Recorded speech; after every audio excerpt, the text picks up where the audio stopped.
Necesito tu ayuda. Tráemelo. So you hear that they're going to make a new Blade Runner, and it sounds crazy, too ambitious. Were you on board since the beginning? That's crazy. That's a... It's what too are they ambitious. thinking? Yeah, it No, can't be done. no, it can't be done. Why would anybody? Nobody's interested. Why would anybody do that? Well, I guess we couldn't get any other job. No, listen. We heard variously. He actually, I heard, I think first, but you never know it. From Ridley Scott saying he was interested in doing another Blade Runner, and I said, "What's the story?" And he said, "I'll send you this novella that he developed with Hampton Francher, which was really the foundation for the script that we finally had." And I read it, and I said, "This is great. This is a wonderful part for me, but there's another part in here that's really important to the story, and it's a fantastic chance for me to work with this actor that I really admire." Jared Leto. But we couldn't get him, so. And I suggested Ryan, and the producers said, well, you know, we've been talking to him for months, so there was everything that I wanted to proceed with another What's story. your side of the story? I think I heard about it first. No, they were developing it. I was just getting little crumbs of information from Ridley every once in a while over the course of a couple of years. Never really saying that he wanted me to be a part of it, but when I would meet with him, he would sort of slowly reeling me in.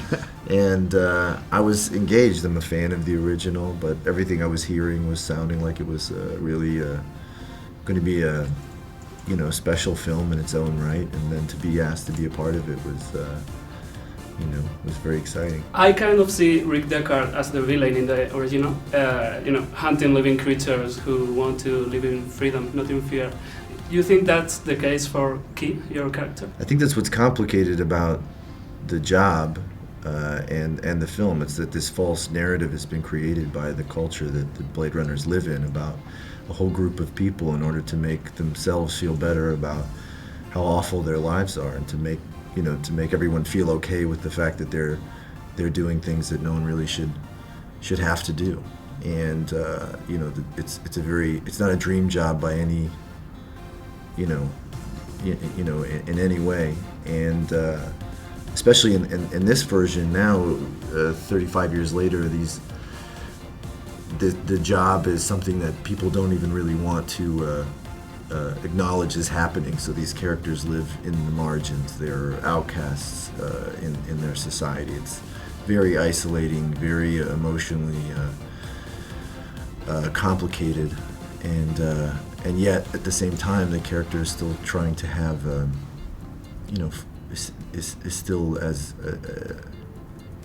has a need for human connection and to feel somehow some sense of identity outside of this awful thing that he does. So it's very complicated, and it's always what interested me about the first film. I mean, there's more that interested me about the first film, but it's certainly present in this film as well. Okay, I have a question for you. I think it's really fitting that we're going to have a new Indiana Jones movie now, that Nazis are back too. Are you going to fight white supremacists? I am, every chance I get, yeah. But and if Nazis are back, I'm back. But that's not necessarily the thematic of the new Indiana Jones script. We're working on a script, and I'm looking forward to having the opportunity to work with Stephen again, and revisit that character in a different story, at a different, age, and but the fight for good and evil, between good and evil, continues. It's not yet won. So I'll sign up for for that battle again. Right. Not that you need my help, but Yeah. I'm there with you, pal. Me voy contigo. ¿Cuál es el plan? Nosotros no huimos.